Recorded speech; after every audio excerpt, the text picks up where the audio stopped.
Shalom, shalom sahabat-sahabat Her semua yang diberkati Tuhan. Puji Tuhan, kita berjumpa lagi di saat ini dalam damai dan sejahtera Tuhan.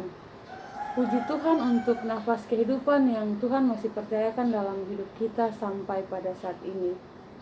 Nah, sahabat-sahabat yang diberkati Tuhan, di pagi ini kita akan sama-sama membaca firman Tuhan dari Kitab Keluaran pasal 28 ayatnya yang ke-31 dan berakhir pada ayatnya yang ke-43. Untuk itu mari kita berdoa. Tuhan, kami mengucap syukur untuk waktu dan kesempatan yang Tuhan masih anugerahkan dalam kehidupan kami sampai pada saat ini. Di saat ini kami hendak membaca firman Tuhan.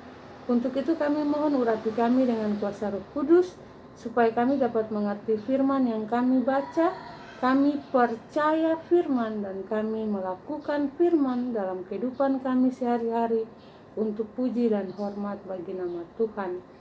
Di dalam nama Yesus Kristus, firman yang hidup, Tuhan dan Juru Selamat kami berdoa kepada Bapa di sorga.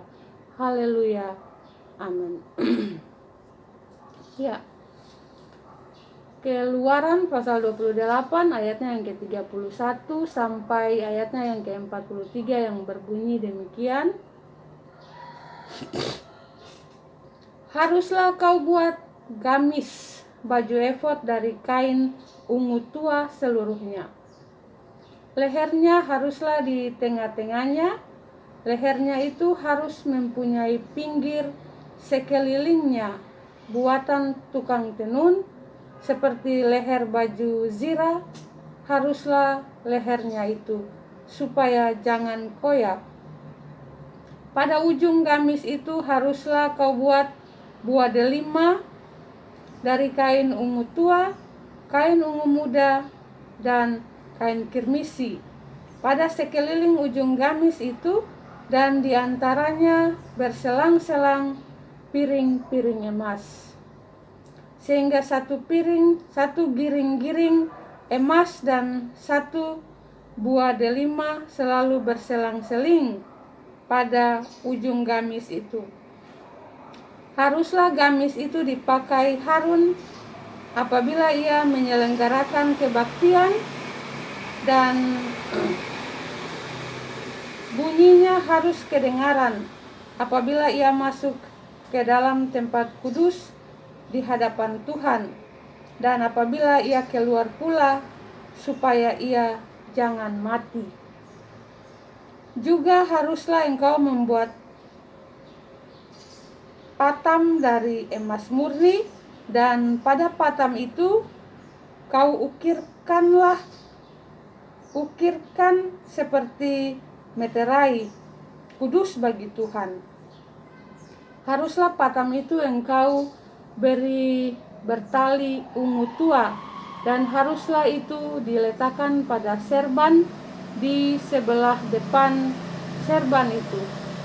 Patam itu haruslah ada pada dahi Harun, dan Harun harus menanggung akibat kesalahan terhadap segala yang dikuduskan oleh orang Israel, yakni terhadap segala persembahan kudusnya. Maka haruslah patam itu tetap ada pada dahinya, sehingga Tuhan berkenan akan mereka. Haruslah engkau menenun kemeja dengan ada raginya dari lenan halus, dan membuat serban dari lenan halus. Dan haruslah kau buat ikat pinggang dari tenunan yang berwarna-warna.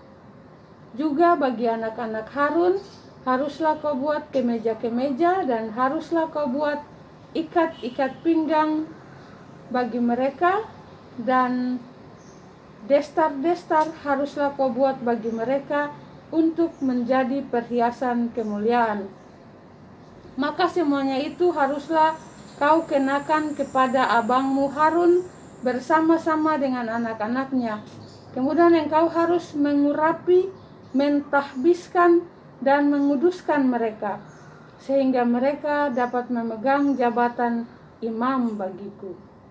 Buatlah celana-celana lenan bagi mereka untuk menutupi daging auratnya. Celana itu haruslah dari pinggang sampai paha panjangnya. Harun dan anak-anaknya haruslah memakainya apabila mereka masuk ke dalam kemah pertemuan atau apabila mereka datang ke mezbah untuk menyelenggarakan kebaktian di tempat kudus, supaya mereka jangan membawa kesalahan kepada dirinya lalu mati. Itulah suatu ketetapan untuk selama-lamanya baginya dan bagi keturunannya. Demikianlah pasal pembacaan firman Tuhan yang menjadi makanan rohani kita untuk hari ini. Tuhan Yesus memberkati kita semua.